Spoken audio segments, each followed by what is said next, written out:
मुझे इस खरकिया घाट पे आके बहुत पीड़ा हुई कि ये गंगा नदी को और हिंदुस्तान को बर्बाद करने का प्रोजेक्ट है। गंगा के बीचों बीच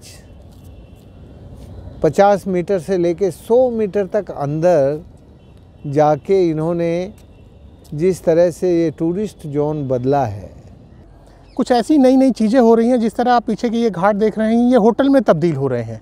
भाई यदि हम अपना पुनर्जन्म मानते हैं तो इस प्रकृति का पुनर्जन्म क्यों नहीं मानते?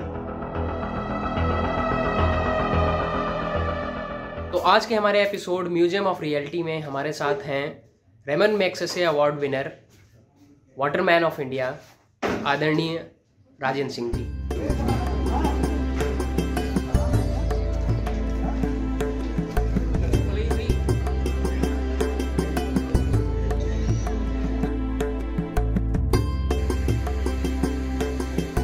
ये काशी विश्वनाथ मंदिर का आज भगवान शिव के दर्शन किए और ये जो नया कॉरिडोर बन रहा है, काशी विश्वनाथ कॉरिडोर, इसको ज़रा पैदल घूम के देखा।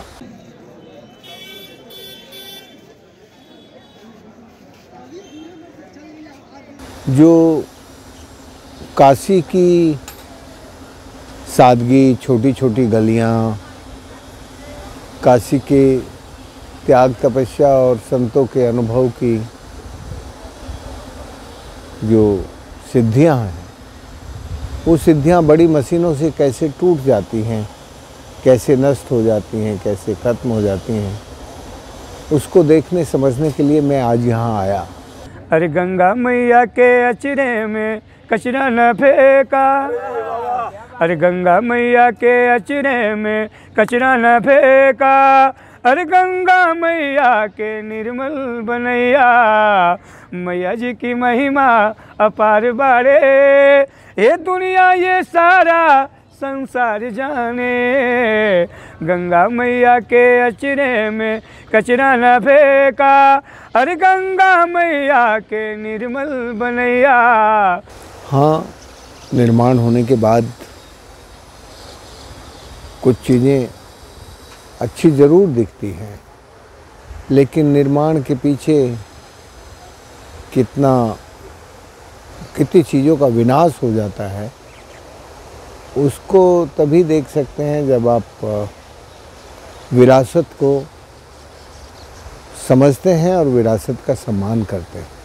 मैया जी की महिमा अपार बारे, ये दुनिया ये सारा संसार जाने, ये जग के तारे लू गंगा भवानी तू ही, ये जग के तारे लू गंगा भवानी तू ही, ये गंगा मैया। काशी विद्या नगरी और विद्या की राजधानी थी, ज्ञान की राजधानी थी। उसको भौतिक विकास के बड़े गलियारों में बदलना और बड़े गलियारों के लिए बहुत बड़ी बड़ी मशीनें लगाकर माँ गंगा के जो अपने प्रवाह थे, उन प्रवाह क्षेत्रों को बदलना, ये और उस बदलने के पीछे कितना विनाश होता है। ये सारा गंदा पानी हमारी माँ गंगा की कोख में ही जा रहा है। तो ये जो विरासत और विकास के बीच विनाश का रिश्ता है, उसको हम लोग समझते नहीं हैं। ये जग के तारे लू गंगा भवानी तू ही, ये गंगा मैया, ये सब कर मैया, अरे गंगा मैया की महिमा अपार बाड़े, और सुख शनिचरत वार बाड़े, हो मैया जी की महिमा अपार बाड़े, ये दुनिया ये सारा संसार जाने। ठीक है, निषादों लोग का भी कुछ है और कुछ सरकारी भी बोट चल रही हैं, लोग करे सरकार की चल रही है मगर वो प्राइवेट है कि क्या है ये तो हम लोग जान नहीं सकते। हम लोग सोचते हैं कि सरकारी चल रही है, उसके वजह से हम लोग का कितना घाटा हो रहा है। और भी बोट है अपने, ये देखिए ये सब भी सरकारी थी, ये सब भी सरकारी है, ये सब मोदी जी का कॉन्ट्रैक्ट था। ये दारू की बोतलें भी पड़ी हैं देखिए। और देखिए यहाँ पे सब डूबी पड़ी हैं, कुछ उस पार में है और कुछ खिड़किया घाट पे है, उसी तरह डूब रही हैं, सड़ रही हैं। हम लोग जैसे चल रहा है वैसे चला रहे हैं, जैसे सब कर रहे हैं वैसे हम लोग कर रहे हैं। देखिए एक ज़माना था जब भारत में गंगा हो, यमुना हो या जो भी नदी हो, उसके प्रबंधन का काम निषाद लोग करते थे और निषाद राजा होते थे। ये जो निषाद राज हैं, ये जब कोई गंगा को नुकसान करता था, कुछ बिगाड़ करता था या समाज करता था या राजा करता था, तो दंड लेके खड़ा हो जाते थे कि गंगा को गंदा मत करो। लेकिन अब निषादों को तो बेहाल कर दिया, इनकी तो सब नावें टूट गई, सूख गई, मर गई, कोई सब बंदी खड़ी है। जो प्राइवेट कंपनियों की हैं बड़ी बड़ी नावें, वो चल रही हैं बस। ये जो छोटे जो निषाद अपना इस गंगा जल से अपना जीवन चलाते थे, अपनी जीविका चलाते थे, वो तो अब ख़त्म हो गया। अब ना उनका जीवन बचा, ना जीविका बची, ना ज़मीर बचा। और बड़ी बड़ी कंपनियों ने आके ये सारा धंधा ले लिया है। इससे ये जो बड़ी कंपनियां यहाँ आई हैं, इससे इनका जीवन, इनके जीवन की लाचारी, बेकारी और बीमारी बढ़ी है।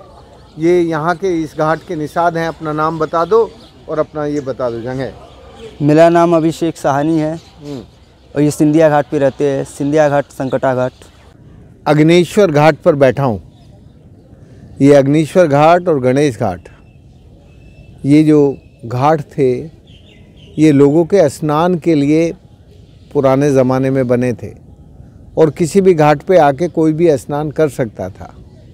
अभी ये जो घाट हैं, इसमें होटल ने ये घाट खरीद लिया है, अग्निश्वर घाट खरीद लिया है, ये गौरव कोठी बन गई है यहाँ, और गणेश घाट पे कब्जा कर लिया है।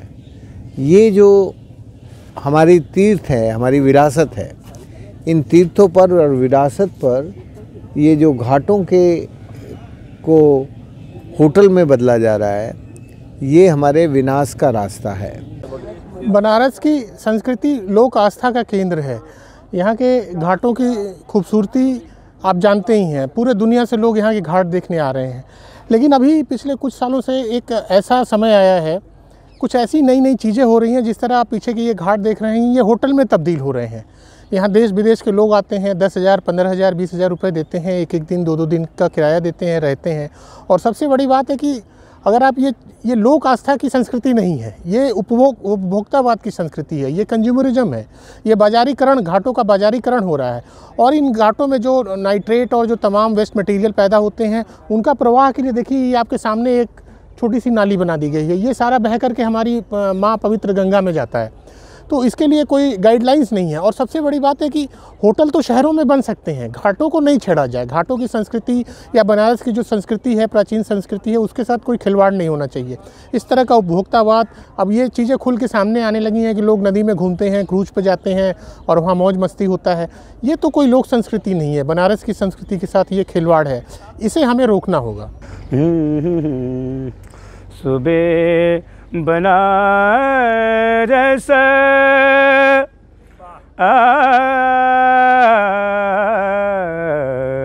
सुबह बनारस बना हुआ रस है, सुबह बनारस बना हुआ रस है, हर रसों का रस है, यह है बनारस, हर रसों का रस है, यह बनारस, जिनको आना है आ जाए बनारस में। आज विरासत स्वराज्य यात्रा काशी के घाटों पर चल रही है। इस यात्रा ने अभी तक ये जो इन घाटों का दर्शन किया, उसमें ये समझ में आ रहा है कि ये माँ गंगा जो कभी अविरल निर्मल बहती थी और घाटों पर से सिल्ट को धोती हुई अपने साथ पानी को लेके जाती थी, वो इस अर्धचंद्राकार में सारा जल स्वच्छता के साथ सिल्ट को लेके सीधा निकल जाता था। लेकिन बीच में ये काशी विश्वनाथ कॉरिडोर के नाम पर मणिकर्णिका घाट में उसको आगे निकाल दिया है। अब वो आगे निकलने के कारण वहाँ का जो एंगल है वो 45 डिग्री का होने के कारण सारे घाटों पर सिल्ट हो गई है और गंगा जी अब इधर घाटों की तरफ नहीं बहती है। अब गंगा जी पूर्व दिशा में ऊपर की तरफ बहती है सीधी। वहाँ ऊपर इन्होंने एक कैनाल बना दी है, एक नहर बना दी है और वो नहर टूट गई है और नहर में पानी नहीं गया। लेकिन वो जो नहर बनाई थी उसकी जो सैंड है, इस गंगा माई की सैंड उस तरफ उस सैंड के ऊपर जमती चली गई और वो जो जगह है ऊपर बंध गई। अब आप देख सकते हैं पूरी गंगा जी अपनी अविरलता, निर्मलता और घाटों की स्वच्छता और पवित्रता के साथ नहीं दिखती। अब गंगा माँ एक कैनाल की तौर पर दिखती है। देखिए ये दोनों तरफ इधर से घाट हैं, घाटों की तरफ प्रवाह नहीं है और जिधर प्रवाह है उधर रेत की पाल है। तो हमारी माँ गंगा को ये इन्होंने कैनाल में बांध दिया है। बनारस पीले गटा गट, यह बनारस भैया सदियों से बना हुआ, यह बनारस भैया सदियों से बना हुआ, घाटों का है यह नजारा, गलियों का है यह बनारस। इस माँ की अविरलता के लिए प्रोफेसर GD अग्रवाल जैसा व्यक्ति 118 दिन की तपस्या करके उसकी नहीं सुनी और वो तो स्वर्ग सिधार गए। अब तो इस माँ की आवाज़ को उठाने वाले लोग भी नहीं दिख रहे हैं। माँ के साथ व्यापार हो रहा है। माँ की निर्मलता के नाम पर पैसों की बर्बादी हो रही है। लेकिन माँ बीमार होकर ICU में भर्ती है। अभी मैंने आज यात्रा ललिता घाट से पदयात्रा शुरू की। ललिता घाट में क्या किया इन्होंने, वो जो कॉरिडोर है ना, वो पहले देखो गंगा जी ऐसे थी, ऐसे अर्धचंद्राकार, मतलब जब आप इधर से देखेंगे तो ऐसे थी। अभी क्या किया उन्होंने, ऐसे कर दिया। वो जो मणिकर्णिका घाट है ना, जहाँ वो शमशान घाट है, वहाँ एक बड़ा चबूतरा आगे को निकाल दिया गंगा में। तो वो जो यहाँ ये जो कोनी आ गई है, तो अब इस पानी के साथ वो रेत यहाँ जमती रहती है। पानी यहाँ चला जाता है और रेत यहाँ जम जाती है। तो सारे घाटों पर अब रेत जमने लगी है। तो ये जो हमारा भारतीय ज्ञान था, विरासत थी, वो जो घाटों पर रहने वाले लोग थे वो बहुत अच्छे से समझते थे। निषाद लोग जो हैं, वो निषाद जब तक नदियों के रक्षण संरक्षण का काम समझते थे, तब तक नदियों पर ऐसा अत्याचार नहीं होता था। अब ये जो निषाद हैं, इनको तो वहाँ से बेदखल कर दिया। कभी कछुआ सेंचुरी, कभी अब बोट, बड़े बड़े बोट चलते हैं।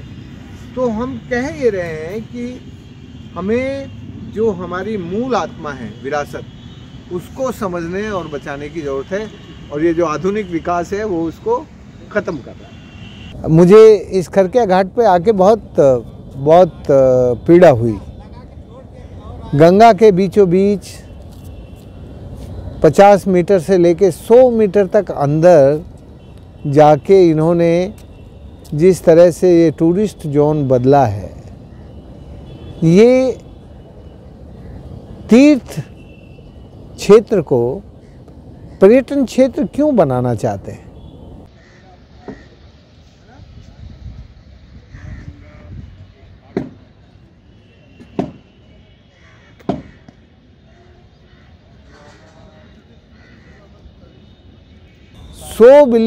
सौ चूहे खा के बिल्ली भक्तिन बनने का जो गुत्थी थी मेरे मन में, वो आज सुलझ गई कि ऐसे ही बनते होंगे कि करना कुछ, बोलना कुछ और अपने बोल के झूठों से सच को दबा देना, जो सच्चाई है उसको झूठ से दबा देना, उसका जो ये षड्यंत्र है वो यहाँ बनारस में बहुत सफाई से दिखता है।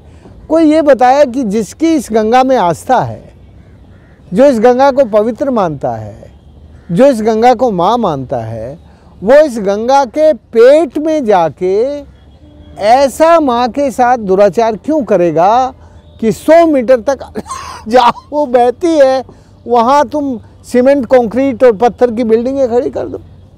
ये गंगा में व्यापार का सवाल है और अपने मित्र को फायदा पहुंचाने का सवाल है। तो ये सारा मामला व्यापार का है और सही माने में तो ये है कि ये गंगा नदी को और हिंदुस्तान को बर्बाद करने का प्रोजेक्ट है। यहाँ ऊपर 250 से ज़्यादा गरीब परिवार रहते थे, उनको उजाड़ दिया। ये पूरी जहाँ है, यहाँ कई साधु संत महात्मा रहते थे, कई मंदिर थे, वो सारे साधु संत महात्माओं को यहाँ से भगा दिया, उन मंदिरों को तोड़ फोड़ करके हटा दिया। एक केवल गोविंद मंदिर ऊपर रह गया है, वो केवल इसलिए कि जो बड़ा मंदिर है भाई उसको हटाएंगे तो, लेकिन जो छोटे छोटे तमाम मंदिर थे उसको उन्होंने हटा दिया। तो ये जो कहा जाता है कि औरंगजेब ने मंदिर तोड़े हैं, उससे कई गुना ज़्यादा तो मोदी ने तोड़े हैं। लेकिन आज इस बात को कहने वाला नहीं है, मंदिर तोड़ने वाला जो है आप आज हिंदू मानस का भक्त बना हुआ है। ये इस तथ्य को उजागर करना जरूरी है कि मंदिर तोड़ने वाला कभी जो है हिंदू नहीं हो सकता है, जैसा भी मंदिर हो। इसलिए ये व्यापारियों के संगी हैं, साथी हैं और उनके व्यापार को बढ़ाने के लिए सारे उद्यम हो रहे हैं। इसलिए इसका बेनकाब करना बहुत ज़रूरी है और माँ गंगा की जो शक्ति है वो माँ गंगा इनको सबक सिखाएं, इनको बताएं, ताकि इनके जल्दी समझ में आ जाए कि भाई गंगा जी को बर्बाद करने का क्या परिणाम होता है। विज्ञान और आत्मिक विज्ञान, आध्यात्मिक विज्ञान और तकनीक और इंजीनियरिंग, संवेदनाओं की तकनीक, और जब हम इसको यूज करते हैं तब बिना बिगाड़ वाला विकास होता है, उसमें समृद्धि होती है, उसमें किसी का बिगाड़ नहीं होता। वो सनातन स्थायी विकास के रास्ते पर आपको लेके जाता है। आपको कभी नीचे नहीं आना पड़ता, उसमें आप हमेशा आगे की तरफ जाते हैं। इसलिए ये जो भारतीय विद्या है उसमें एक बहुत सुंदर शब्द है, पुनर्जन्म। पुनर्जन्म भाई, यदि हम अपना पुनर्जन्म मानते हैं तो इस प्रकृति का पुनर्जन्म क्यों नहीं मानते? यदि इस हाउस में बैठे हुए लोग ये मानते हैं कि देखो यार पुनर्जन्म होता है, तो वो केवल आदमी का पुनर्जन्म नहीं हो सकता, वो पेड़ पौधों का भी होगा, वो प्रकृति के सब अंगों का होगा। तो जिस प्रक्रिया में पुनर्जनन होता हो, रिजुविनेशन होता हो, वो असली विकास है।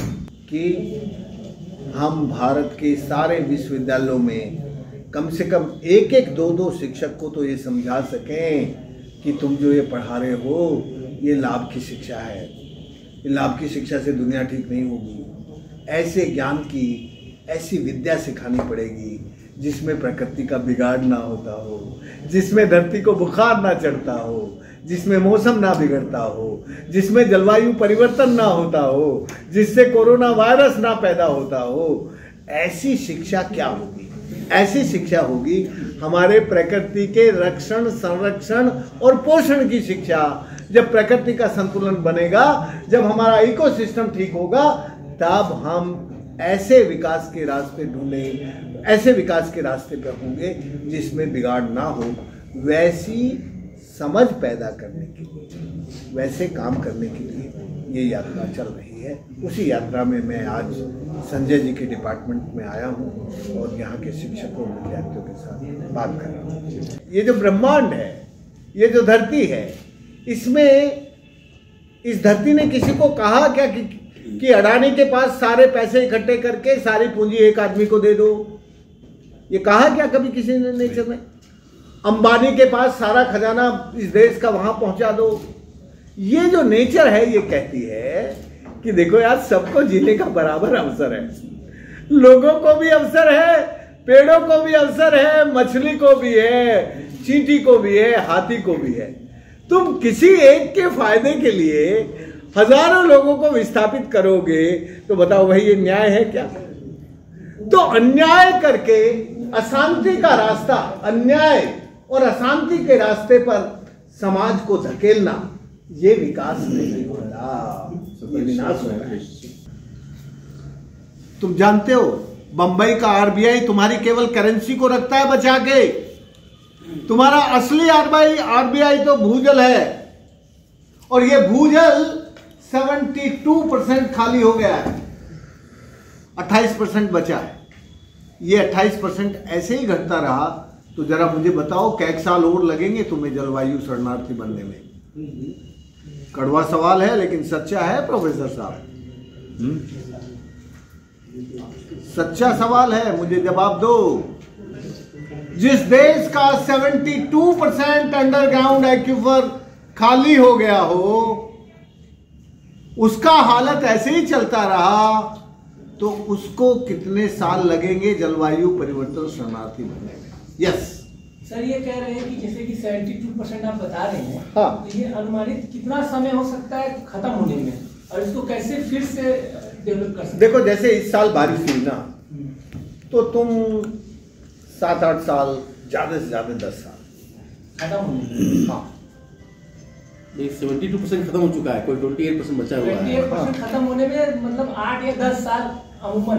भाई मेरी पूरी बात सुनो, जैसी अच्छी बारिश इस साल हुई है, यदि ऐसी अच्छी बारिश हुई तो 7-8 साल, अच्छा, और यदि बारिश जैसी पहले हो रही थी कम तो 3 साल। अभी जो हम परिस्थिति देख रहे हैं, जो कि बड़ी ही चिंताजनक है, इसमें सुधार कैसे हो सकता है? इसके लिए आप कुछ सुझाव दें हमें। देखिए, इसका सुझाव तो सबसे सरल है। पहले जल को, जो संकट है ना, पहले उस संकट को समझना होता है। फिर जब आप उस संकट को समझने लगे तो उसके समाधान के उपाय जान के, समझ के, फिर उसमें सहेजने का काम करना पड़ता है। रचना का काम कहते हैं उसको, क्रिएशन कहते हैं। जब तुम्हारे हाथ से कुछ क्रिएशन हो जाए, कुछ काम हो जाए, तो फिर जो आसपास का समाज है वो देखता है, अरे यार इसने इतना काम कर दिया, तो फिर वो तुम्हारी बात सुनने लगता है। जब तुम्हारी बात सुनने लगे तब उसको समझाओ। यदि वो नहीं सुनता और तुम बोलोगे तो उसका कोई असर नहीं होगा, तुम कितनी रामायण सुनाते रहो। जब सुनाओ जब वो तुम्हें सुनना चाहता हो, जब वो समझ के समाधान ढूंढने के लिए तैयार हो। तो तीसरा काम है समझाना, और चौथा काम है ये जो पानी का प्रदूषण हो रहा है, अतिक्रमण हो रहा है, और बाजारीकरण ने पानी का जो शोषण किया है, इसके खिलाफ सत्याग्रह करना। पानी का निजीकरण रोककर पानी के समुदायीकरण के रास्ते पर समाज को आगे बढ़ाना, ये मुख्य काम है। जिस दिन ये 4 कदम हो जाएंगे, समझना, सहेजना, समझाना और सत्याग्रह करना।